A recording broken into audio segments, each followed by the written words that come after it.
होती है। चाहे सिर में से बाल निकले, चाहे आंख में से कीचड़ निकले, चाहे कान में से खोंट निकले, चाहे नाक में से बलगम निकले, चाहे मुंह में से थूक निकले, चाहे पसीना निकले, चाहे नाखून निकले, चाहे मूत्र निकले, चाहे विष्ठा निकले, जो चीज शरीर में से निकलती है वो गंदी निकलती है। शरीर में से निकली हुई कोई चीज आप ऐसी बताओ जो गंदी न हो। ये गंदगी का पिटारा, गंदगी का टोकरा, और इसमें मैं करके बैठे हैं।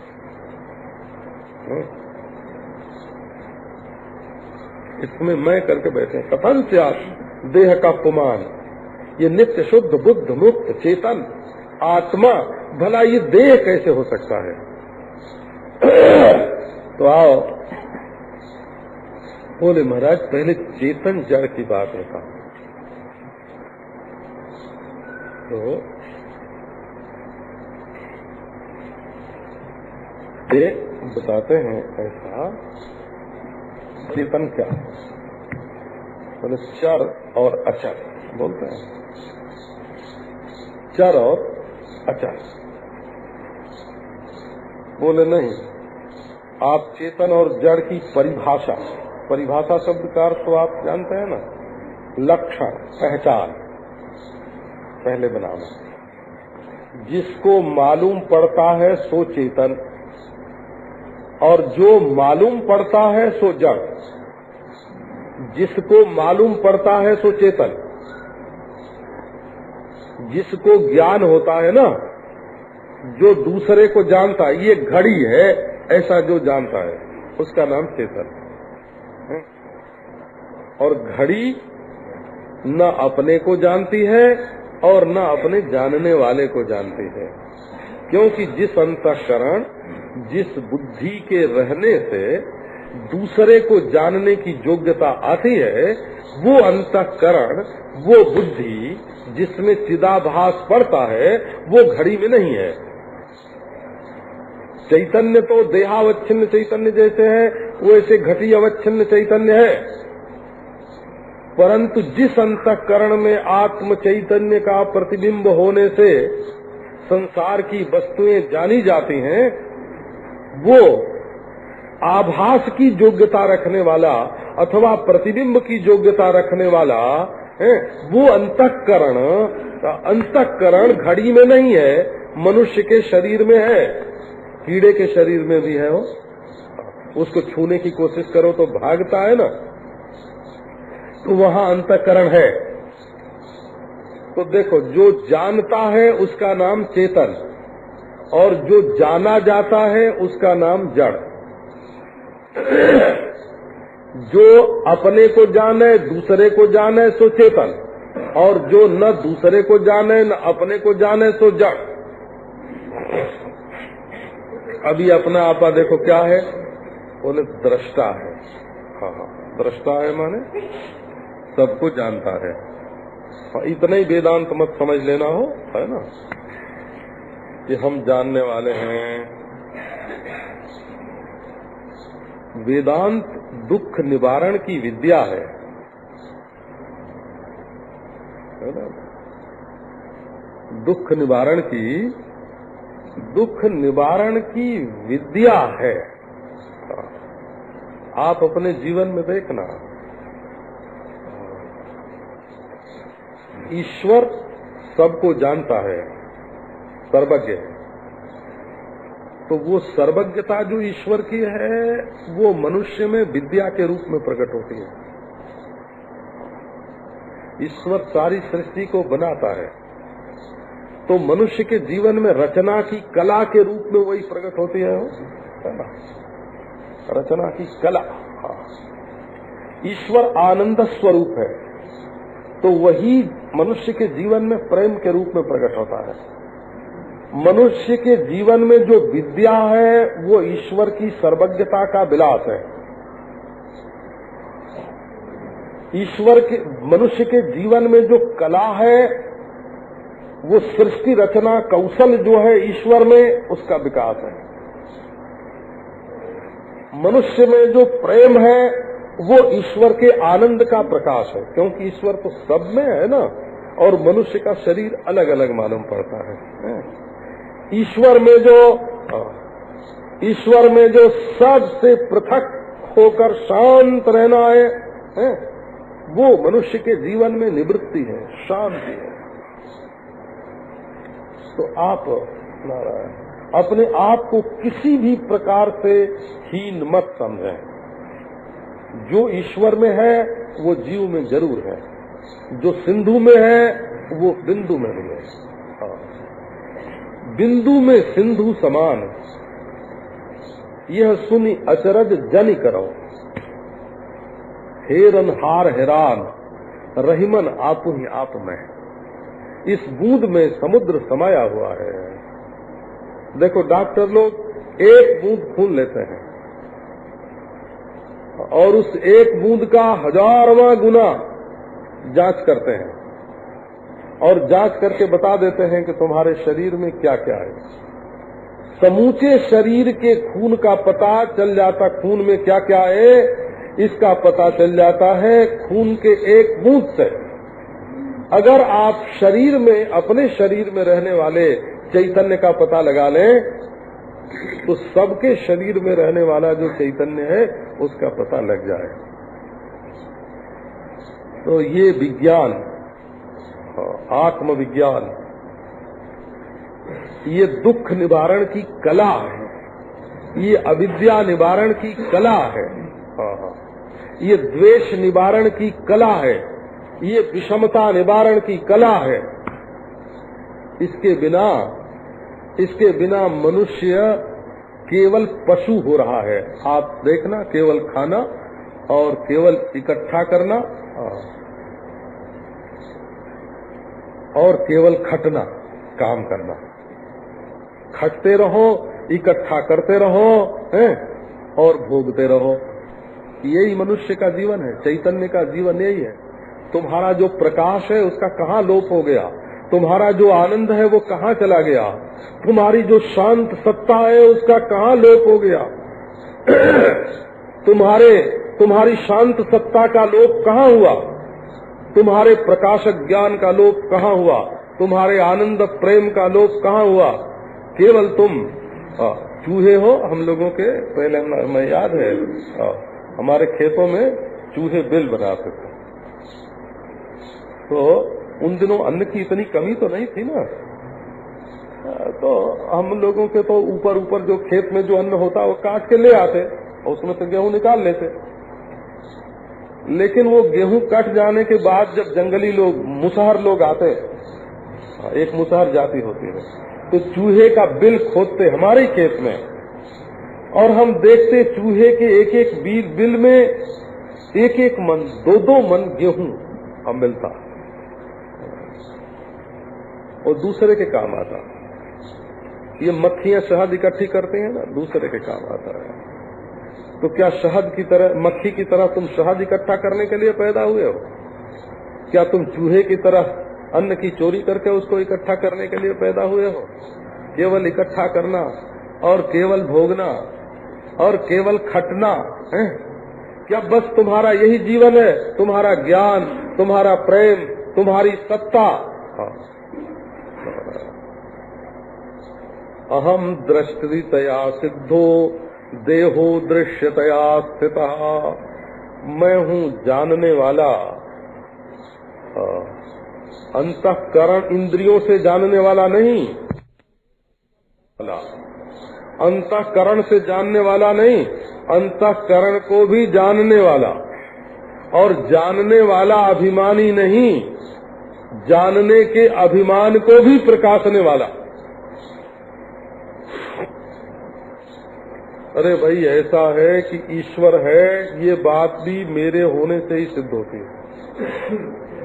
गुरु है, ये बात भी मैं के होने से ही सिद्ध होती है। वेद शास्त्र पुराण मैं के होने से ही सिद्ध होते हैं। ये धर्म कर्म सब मैं के होने से ही सिद्ध होते हैं। बल्कि पहले मैं होता है तब मेरा धर्म होता है, तब मेरा ईश्वर होता है, तब मेरी दुनिया होती है, तब मेरे सगे संबंधी होते हैं। मैं नहीं होगा तो क्या होगा? ठन ठन पाल है? क्या होगा? मैं से सबकी सिद्धि है। और ये मनुष्य की भूल क्या है कि जिससे सब है उसको सता के वो दूसरों को सिद्ध कर रहा है। मैं के लिए तो धन है, मैं हो तब न धन होए। धन काम आवे, धन सुख दे, धन रहे, धन कमाया जाए, ये सब मैं पूर्वक होगा ना। पहले मैं होगा तब धन कमाया जाएगा, धन बनाया जाएगा, धन पैदा किया जाएगा, धन का अभिमान किया जाएगा, धन भोगा जाएगा, धन दिया जाएगा। पहले मैं होगा तब न। लेकिन जो धन मैं के लिए है, अपने मैं को उस धन के लिए बना दिया। नौकर चाकर किसके लिए हैं? अपने लिए हैं कि हम नौकरों के लिए हैं? बोले एक सज्जन थे, उनका दिमाग कुछ खराब हो गया था, तो वो अपने मुनीम के सामने हाथ जोड़ते कि देखो मुनीम जी, 1000 ले लो, 2000 ले लो, 10,000 ले लो, लेकिन मेरा दिमाग खराब है, ये बात किसी से बताना मत। अब वो आदमी तो नौकर के लिए हो गया ना। अब वहाँ नौकर मालिक हुआ कि मालिक मालिक हुआ? मालिक मालिक नहीं है, नौकर मालिक हो गया है ना। धन के लिए तुम अपने को दुख दे रहे हो, धन के लिए तुम अपने आनंद को दुख बना रहे हो, धन के लिए तुम अपने ज्ञान को अज्ञान बना रहे हो। धन से मतलब हमारी जड़ता है, ये संसार की जो जड़ता है ना, जड़ता। हाँ, ब्याह किया था अपने लिए कि गुलामी करने के लिए? अपने सुख के लिए ब्याह किया था कि गुलामी करने के लिए ब्याह किया था? नौकर रखा था अपने सुख के लिए रखा था कि ये देह जो बना था, देह धर्म करके देह बनाया था, देह इसलिए बनाया था कि ये भोग दे, ये सुख दे, सेवा करने के लिए नहीं बनाया गया। अहम दृष्टतया सिद्धा, ये आत्मा जो है वो दृष्टा है और पहले से सिद्ध है। पहले ये, बाद में सारी सृष्टि। अहम अहम अहम, अहम के बाद मम होता है। मम तो अंतःकरण की अशुद्धि है और अहम जो है वो वस्तु सत्ता है। क्यों नहीं छोड़ सकते? एक सज्जन गए एक महात्मा के पास, महाराज दुनिया ने हमको ऐसा पकड़ रखा है, छोड़ती नहीं है। तो महात्मा हंसने लगे, हैं?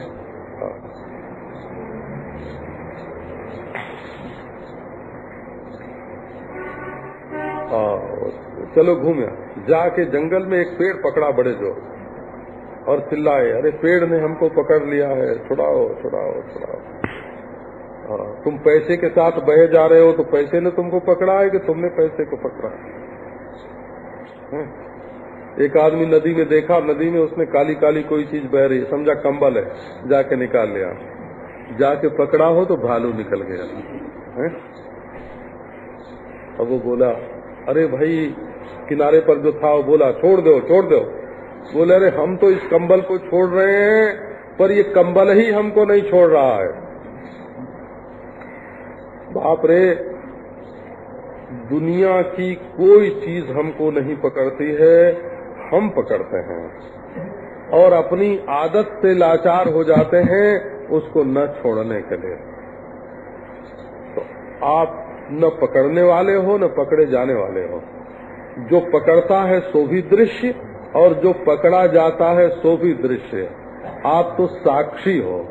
साक्षी हो माने दोनों के गवाह हो, बोला, दोनों के गवाह हो। दोनों में जो पकड़ा गया सो भी तुम नहीं हो और जिसने पकड़ा सो भी तुम नहीं हो। न तुम चोर हो न पुलिस हो।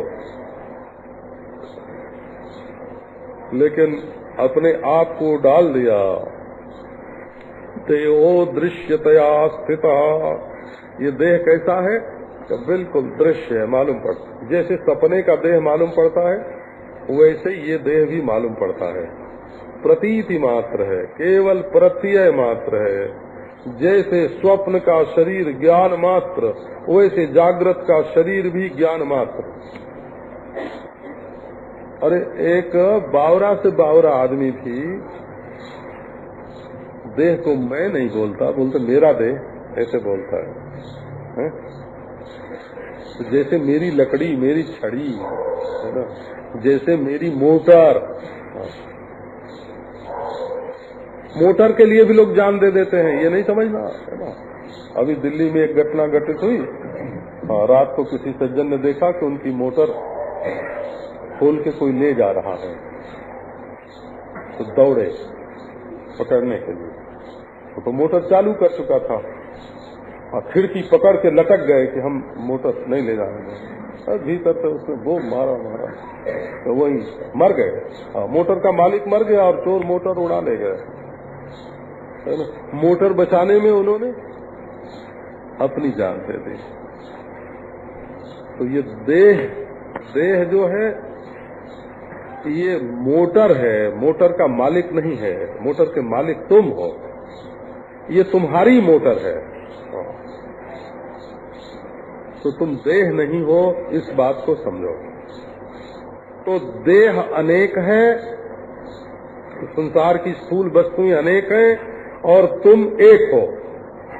और देह दृश्य है और तुम दृष्टा हो। देह को मैं नहीं कहा जाता, मेरा कहा जाता है।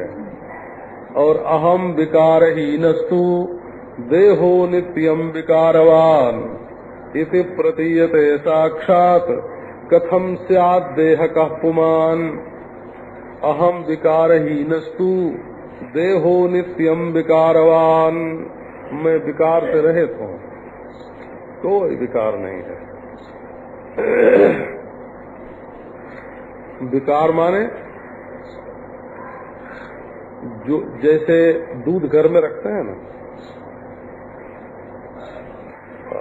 तो हमको एक ने बताया कि 2 दिन तक तो रेफ्रिजरेटर में दूध रखते हैं तो नहीं बिगड़ता है, लेकिन तीसरे दिन चौथे दिन तो भाई रेफ्रिजरेटर में रखने पर भी दूध में बिगाड़ आ जाता है।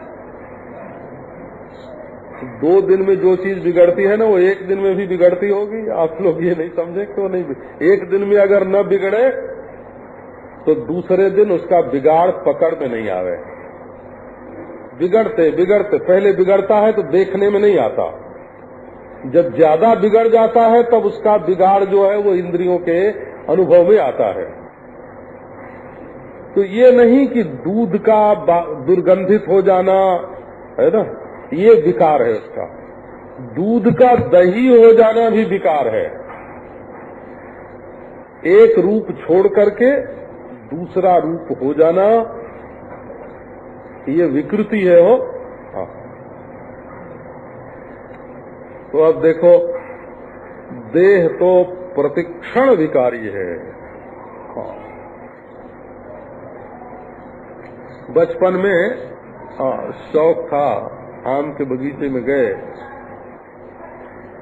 और एक दिन देखा कि वो आम में जो टिकोरा लगा है वो कितना बटर के बराबर है।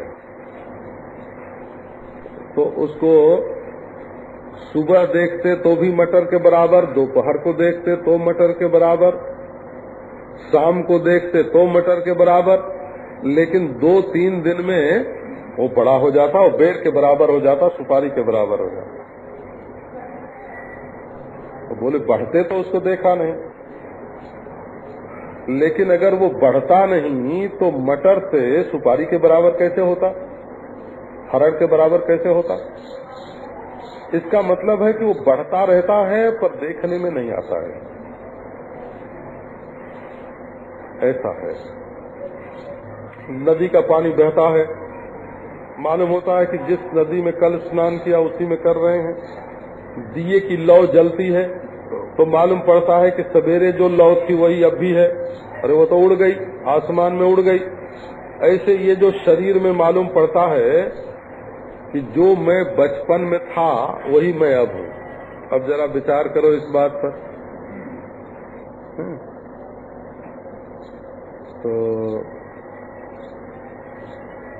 डॉक्टरों को भी पता नहीं चलता है।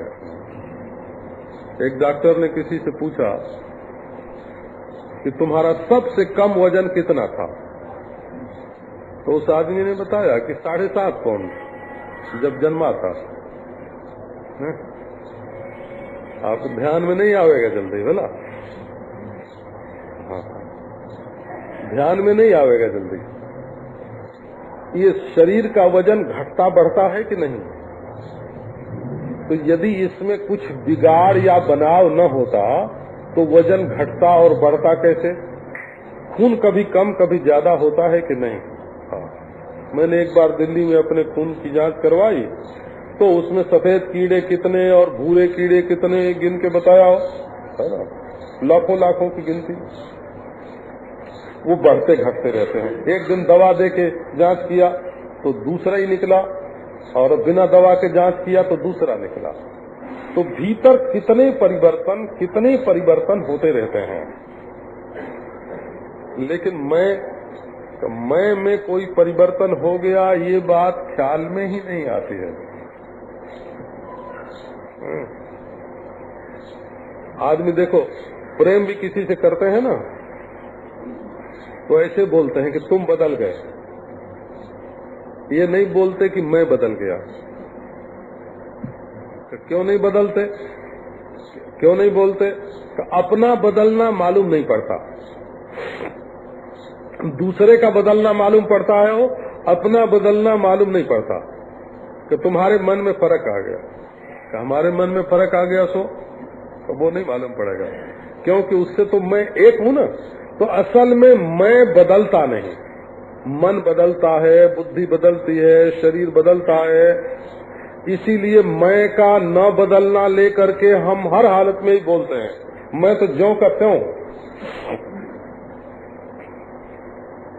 जिस चीज जब गुस्सा आता है, आप देखते होंगे गुस्सा तो आता होगा, ऐसा लगता है कि हम बिल्कुल ठीक कर रहे हैं। ये जो गुस्सा कर रहे हैं, जो सठदंड करो नहीं तोरा भ्रष्ट होई श्रुति मार्ग मोरा, है ना? तुम्हारे ऊपर गुस्सा करना धर्म है। क्योंकि उस समय गुस्से की वृत्ति आती है अंतःकरण में, क्रोध आता है अंतःकरण में। गुस्सा के बाद गुस्सा होता है, ये तो आपको मालूम ही है।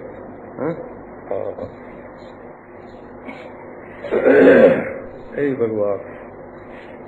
तो उस समय अंतःकरण जब क्रोधाकार होता है ना, क्रोधाकार, तो उससे तादात्म्य तो छूटा है नहीं। अंतःकरण को हम मैं मान लेते हैं, क्योंकि मैं ठीक है इसलिए मैं से एक हुए अंतःकरण में आया हुआ क्रोध ठीक मालूम पड़ता है। और जब क्रोध उतर जाता है तब बोले बहुत गलत था, क्रोध में तो हमने बड़ी गलती कर दी। यहाँ एक आदमी ने अपने बच्चे को ढकेल दिया और दांत ही टूट गए, होठ ही कट गया। ऐसे कितने कितने प्रसंग आए। अपनी पत्नी को अंग भंग कर दिया, अपने घर में आग लगा दी गुस्सा आने पर।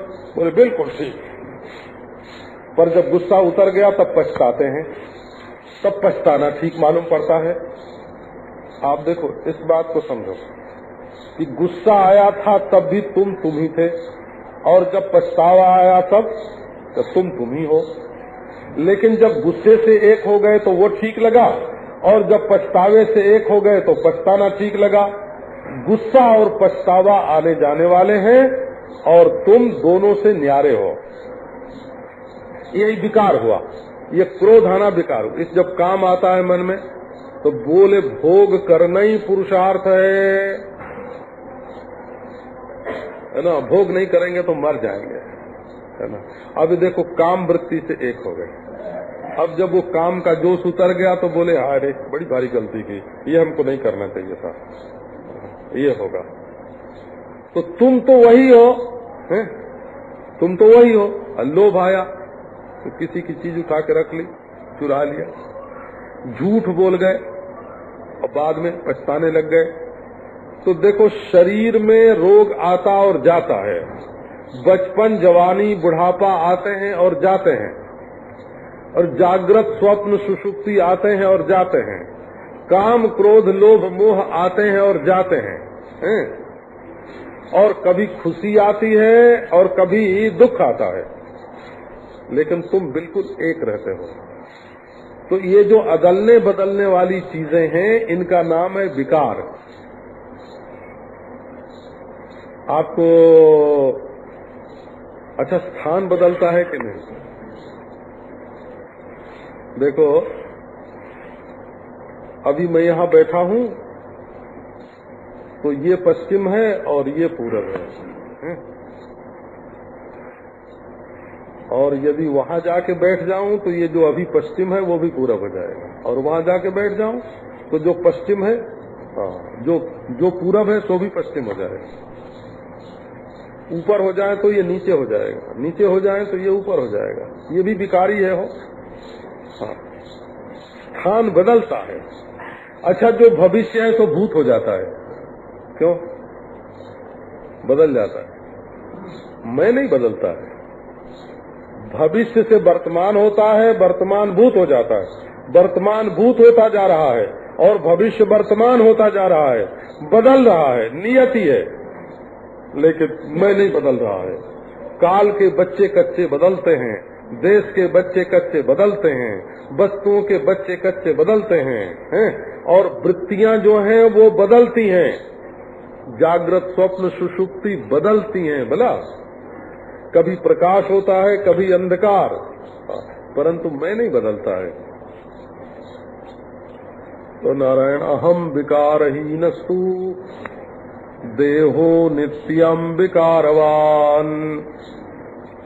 मैं विकार से रहित हूँ और ये देह हमेशा विकारी है। इति प्रतीयते साक्षात कथम स्यात् देह कः पुमान्। अब ये कहो, हमारी आंख से देखोगे तब दिखेगा, सो बात नहीं है। जरा ईश्वर की आंख से आंख मिलाओ, ये दुनिया ईश्वर को कैसी दिखती है।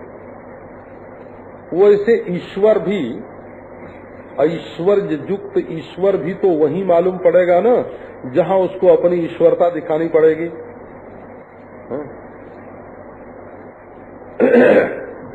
एक मशीन पड़ी है, ये मशीन कपड़ा बनाती है। बोले कब मालूम पड़े? जब कपड़ा बनाती हो तब तो उसको देख के मालूम पड़ जाएगा कि कपड़ा बनाने वाली मशीन है। लेकिन अनंत आकाश तो महान होता है ना, महान। सृष्टि करते समय ब्रह्मा होते हैं, पालन करते समय विष्णु होते हैं, संहार करते समय रुद्र होते हैं, एक ब्रह्मांड में। दूसरे ब्रह्मांड में दूसरे ब्रह्मा विष्णु होते हैं। अनंत कोटि ब्रह्मांड में अनंत कोटि ब्रह्मा विष्णु रुद्र होते हैं। और सब ब्रह्मांडों की जो समष्टि है, उसमें सब ब्रह्मांडों को बनाने वाला, रखने वाला, बिगाड़ने वाला एक ईश्वर होता है। और जब तक उसका कारखाना चलता होता है तब तक मालूम पड़ता है। वो कारखाने का मालिक कारखाने के साथ रहता है। और जो अनंत सत्ता है, आकाशवत स्वयं प्रकाश सर्वाधिष्ठान अद्वितीय, वेदांत में उसको ब्रह्म बोलते हैं। अपने आत्मा को जब उससे एक जान लिया जाता है तब परम कल्याण की प्राप्ति होती है। तो ये तो हुई बात साक्षात। अब ये युक्ति से बात समझाने के बाद श्रुति से समझाते हैं। द्विर्बद्धम सुबद्धम भवति। जब दो गांठ लगा दी जाती है तो चीज अच्छी तरह बन जाती है। एक बात को सिद्ध करने के लिए जब अनेक प्रक्रिया अपनाई जाती है तब वो बात पूर्णता से सिद्ध होती है। तो युक्ति से सिद्ध हुआ कि देह से विलक्षण है आत्मा, बोले श्रुति से भी यही सिद्ध होता है, योग से भी यही सिद्ध होता है, उपासना से भी यही सिद्ध होता है, धर्म से भी यही सिद्ध होता है। धर्म से, उपासना से, योग से, वेद वेदांत से और युक्ति से ये सिद्ध होता है कि ये जो 3.5 हाथ का देह है ये मैं नहीं है, मैं तो इससे विलक्षण कोई भरपूर है मनुष्य। अब ये कहो कि सबकी समझ में क्यों नहीं आ जाती? तो वकील लोग कानून समझेंगे, जज लोग मुकदमा समझेंगे, डॉक्टर लोग रोग समझेंगे, है ना। अपना अपना विषय होता है ना। जिसको संसार से थोड़ा वैराग्य है ना, जो दुख से आत्यंतिक मुक्ति चाहता है, जिसकी बुद्धि शुद्ध है, उसकी वेदांत जिज्ञासा होती है। ये सर्व सामान्य के लिए नहीं है। हाँ, तो देखो यहाँ तो ऐसे लोग भी आके बैठ जाते हैं जो केवल पैसे ही चाहते हैं, तो उनकी समझ में वेदांत ना आवे तो हम क्या करें, है ना। तो ऐसे लोग आके बैठते हैं ना कि जिनको भोग ही चाहिए, यहाँ से उठ के जाएंगे तो भोग ही करेंगे, भोग ही चाहिए, तो ऐसे लोगों की समझ में वेदांत नहीं आता है। अच्छा, जो काम के वश में है, क्रोध के वश में है, लोभ के वश में है, उनके मन में तो अद्वितीय ब्रह्म क्या है, आत्मा क्या है, ये जिज्ञासा ही नहीं है, ये जिज्ञासा ही नहीं है। अब उनकी समझ में ना आवे तो वो वेदांत का दोष नहीं है। संस्कृत में एक कहावत है, नईस स्थाणोर अपराधा यदेनम अंधो न पश्यते। ये ठूंठ होता है ना पेड़ का, ये खंबा समझो। तो बोले कि अंधे को खंबा नहीं दिखता है, तो ये खंबे की गलती है कि अंधे की गलती है? बोले बाबा गलती किसी की नहीं है, लेकिन जिसके आंख ही नहीं है, उसको खंबा नहीं दिखे तो खंबा बेचारा क्या करे? तो ब्रह्म तो सत्य है, ब्रह्म तो चेतन है, ब्रह्म तो आनंद है, ब्रह्म तो अद्वय है, ब्रह्म तो अपना आत्मा ही है। लेकिन जो काम क्रोध लोभ अभिमान से परितात्मा हैं, उनको यदि ब्रह्म न मालूम पड़े तो इसमें ब्रह्म का दोष नहीं है। इसके लिए जब दिल में सच्ची जिज्ञासा होती है और अभिमान नहीं होता है ना, काम नहीं होता है, मालूम तो ये पड़ता है ये भोग में। हमको बड़े बड़े लोगों के बारे में जानकारी है बोला, दुनिया में जो बड़े समझे जाते हैं, जो ब्रह्मचारी लोक दृष्टि में बड़े ब्रह्मचारी हैं, बोला उनके अंदर जो कमजोरी है वो भी हमको मालूम है बोला। जो लोक में बड़े भारी त्यागी हैं, बड़े बुद्धिमान हैं, ये ईमानदारी का सौदा है ना। ये मुनाफा उठाने के लिए जो लोग सौदा खरीदते हैं ना, मुनाफा उठाने के लिए, तो अगर कोई ब्रह्म को प्राप्त करना चाहे कि हम प्राप्त करके मुनाफा उठाएंगे, तो उसको मुनाफा तो मिल सकता है लेकिन ब्रह्म नहीं मिल सकता। तो अब श्रुति से बताते हैं ये आत्मा शरीर से न्यारे है। यस्मात् परमिति श्रुत्या तया पुरुष लक्षणम विनिर्णीतम विमूढ़ेन कथं स्यात् देहकः पुमान्।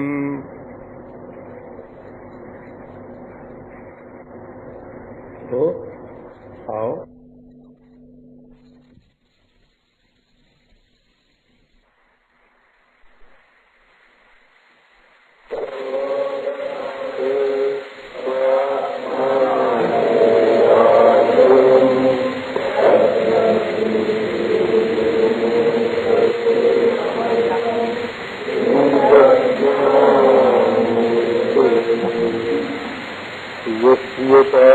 प्रभाव्यस्तः प्रपंचो भाति भासुरः तमहं सद्गुरुं वन्दे पूर्णानन्दं सुधात्मकम्।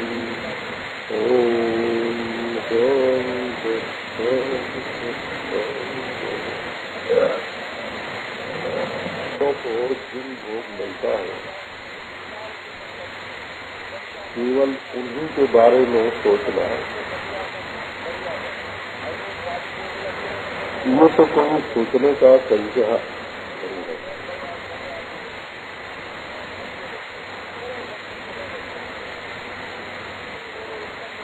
अगर दुश्मन के बारे में सोचोगे तो मन में जलन होगी,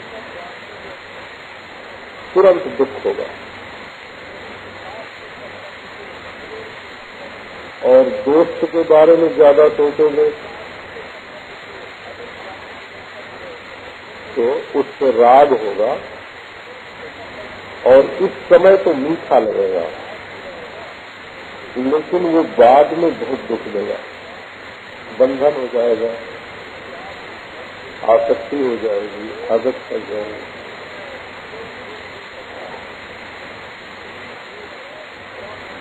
तो मनुष्य को अपने सोचने के ढंग पर भी कभी विचार करना चाहिए।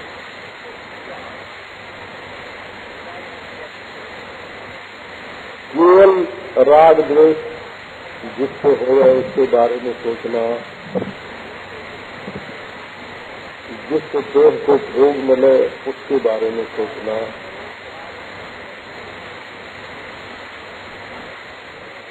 देखो संसार में कितना भी भोग मिले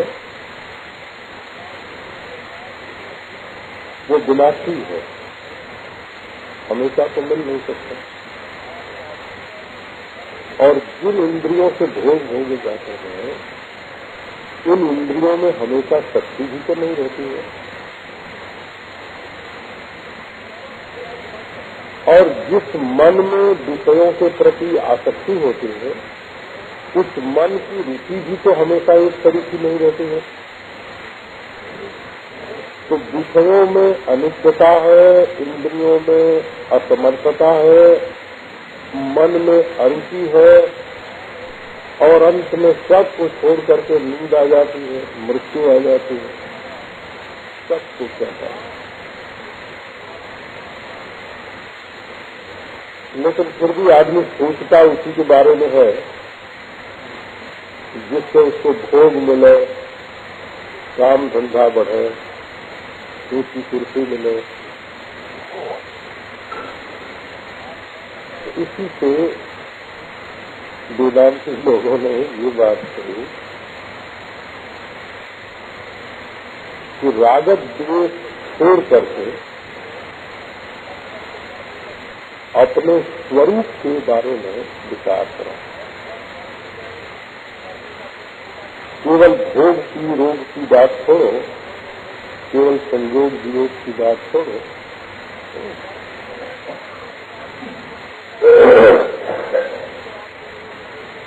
कभी तो सोचो कि मैं कौन हूँ, ये जगत क्या है, ईश्वर क्या है। ठीक है, ये सोचने से आपको नौकरी में उन्नति नहीं मिलेगी, तो इससे व्यापार में वृद्धि नहीं होगी, इससे आपको ऊंची कुर्सी नहीं मिलेगी। लेकिन सत्य की ओर से मनुष्य आंख बंद करके कब तक रह सकता है?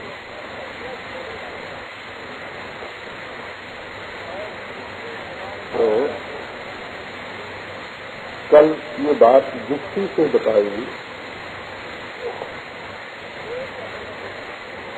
कि आत्मा का विवेक करना हो, विचार करना हो, तो जो इदम है यह है तो संसार है, और जो मैं है तो आत्मा है, और यह जो है वो स्थूल है और मैं जो है वो सूक्ष्म है। यह अनेक होता है और मैं एक होता है, और यह चंचल होता है और मैं स्थिर होता है, और यह दृश्य जड़ होता है और मैं दृष्टा और चेतन होता है।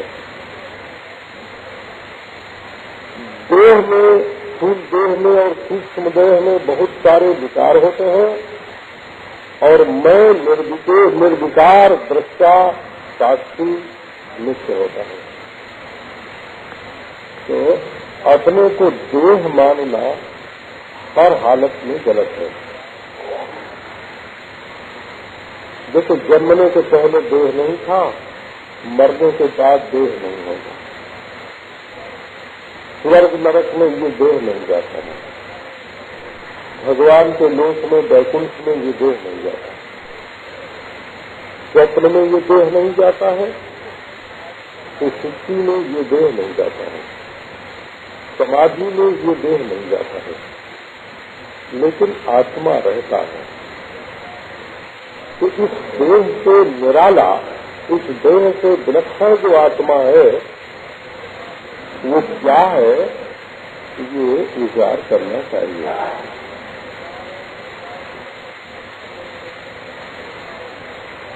बोले ये देह से निराला आत्मा है, ये विचार करने से आपको क्या फायदा होगा?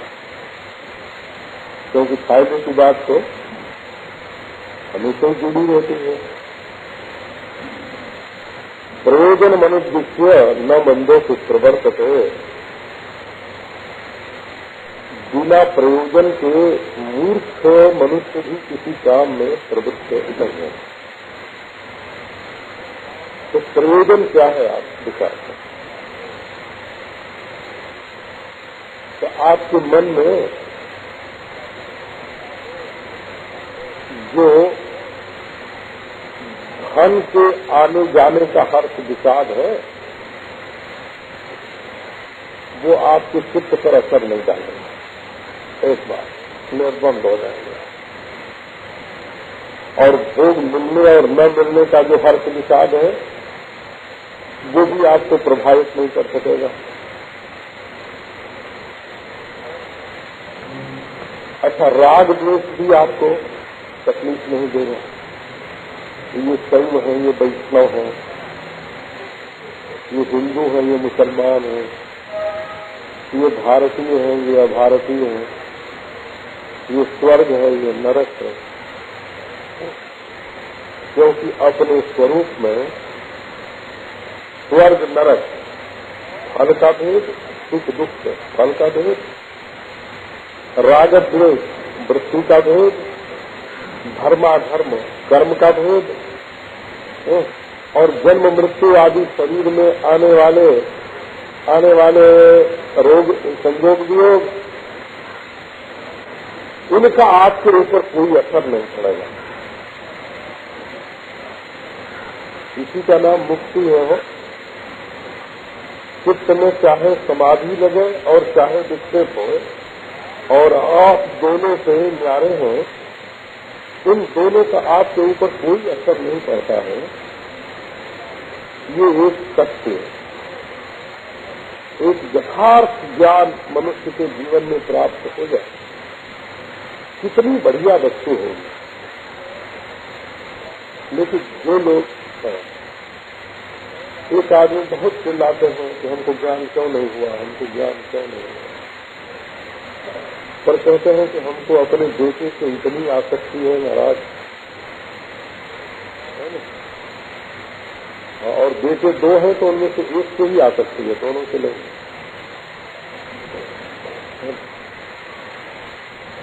और कहते हैं कि नहीं हमको तो बस वेदांत का ज्ञान होना ही चाहिए। और आसक्ति तो 3.5 हाथ के अपने शरीर में आसक्ति है,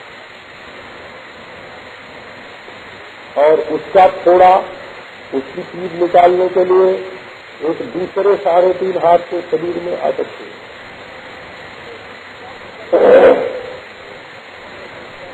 तो जब मनुष्य अपने को बहुत छोटी चीज की मोह में फंसा देगा, एक किसान था, उसको खेती करने, तो खेत गीला किया गया, सींचा गया, फिर उठने के बाद उसकी जुताई हुई, बराबर किया गया, कंकड़ पत्थर उसके अलग किए गए, घास फूस जो उसमें था तो अलग हुआ, जमीन बड़ी नरम की गई। अब ये हुआ कि इसमें 20 सेर बीज बो दो तो तुमको 40 मन अन्न मिलेगा।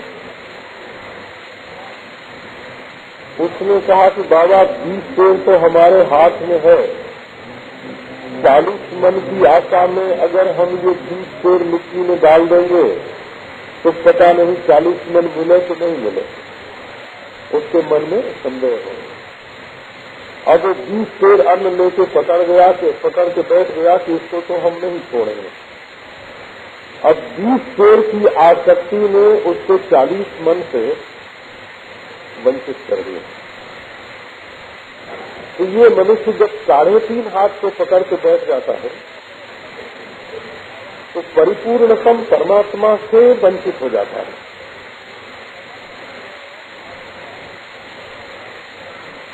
वो परमात्मा कैसा है?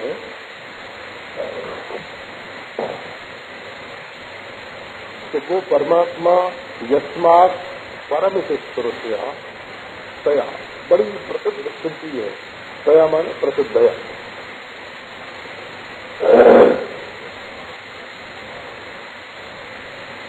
उपक्रांतत्वात् न यब्दापेक्षा सदा। प्रसंग उसी स्मृति का चल रहा है, विषय सामने है, इसलिए जो है तो कहने की जरूरत नहीं है। केवल तो कहने से काम चल जाता है। वो श्रुति कौन सी श्रुति? तो यस्मात् परम ना परमस्य किंचित,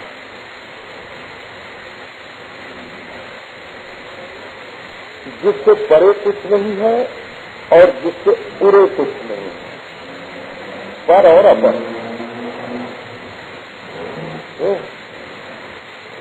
अब देखो, जिसके परे कुछ नहीं है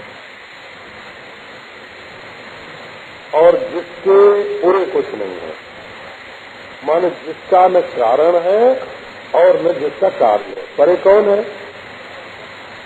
घड़े से परे माटी है वो, और घड़ा फूट गया तो क्या हुआ? तो कपड़ेल बच रही। नहीं, न तो इस आत्मा से परे कोई चीज है ना।